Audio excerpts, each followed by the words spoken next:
Rashmi, I want to come to you first because you've put out a series of tweets claiming that that Harsha was a targeted individual, that the groups based in Mangaluru were after his life in the past as well. We at India Today, have no such information. But by going by what you've tweeted, can you tell us a little bit more? Is there any proof of that? You've basically said that there were certain hardline groups in Mangalore that had their eyes on this individual, this youth, from as far back as 2015. Can you corroborate and substantiate that?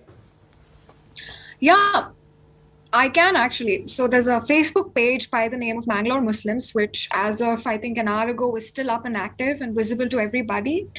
They had put up a fatwa, a post amounting to a fatwa back in 2017 with the picture of Harsha, with his details, with everything, and kind of inciting people to go after him. And there was this post back in 2015, and just a few hours ago they put out a post again saying that a Hindu street dog, Harsha, has been killed, and they kind of they're approving of this killing, of this merciless murder. They're also acknowledging the 2015 post that they made in that post. So it's clear as day that this has been premeditated, and this is a premeditated murder, and this sort of extremist sentiments have been festering for a really long time, and this is not something that happens sporadically. So they've had their eyes on this boy for a really long time, and they finally did it now. So I think this is premeditated murder, and this kind of extremism should have no space in our society. The kind of political...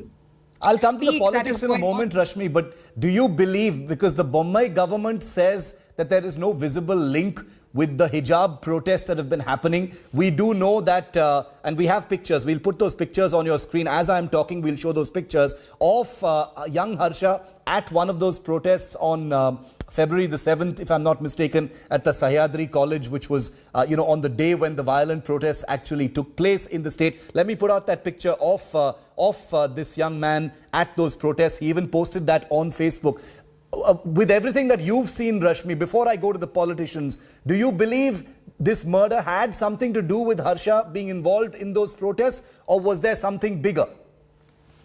From the signs that I see, I think his presence at the protest was the last straw. The extremists part of, society has always had an issue with his Hindu activism. But the fact that he was so actively present at the hijab protest was the last sort of straw. But that being said, I would also want to give the police the space to carry out a formal investigation and come out with the results. But my honest opinion is that it does have something to do with it. There's a clear link because it's been consistent, and this was the last straw that finally made it happen. Okay. That finally, made this happen.